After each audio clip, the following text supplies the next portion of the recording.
Hello everyone and welcome back to our channel. The purpose of today's video is to show you a step-by-step guideline on how to complete the monthly bill run on DataTill. Start by going to the Billing tab and then clicking on Month-End Processing. Before starting the bill run, please ensure that all the details on the billing summary are correct.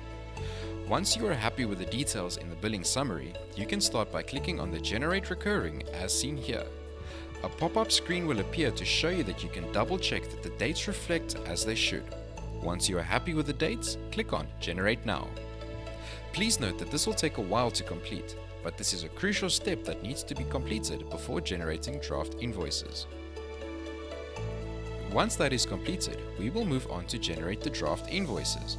When you click on the Generate Invoices, the following page will appear. Should the details on this page not reflect correctly, please refer to the billing manual found in the link below.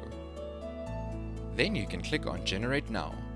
Once all the draft invoices have been generated, you will see the following screen. You can view all the draft invoices from the Invoice page under the Billing tab. After all the invoices have been checked, draft invoices will need to be pushed to Sage 1. Once all the invoices have been pushed to Sage, the invoices will be sent to the customer and then you will no longer be able to edit the invoice. Once the selected invoices have been pushed to Sage, you will see a pop-up screen similar to this one. All the invoices that have been pushed to Sage successfully will be marked with a green tick. All invoices that have not been pushed to Sage will be marked with a red cross.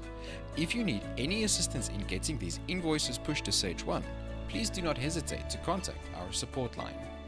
After all the invoices have been successfully pushed to Sage 1, you will need to generate your debit order batches. After the debit batch has been generated, you will be able to download the debit batches. Once this is done, you can confirm the closing and current billing period by clicking on Confirm. And that wraps up today's video on the month-end bill run. If you found this video useful, we kindly invite you to show your support by liking and subscribing to our channel. We appreciate your viewership. Until next time, take care.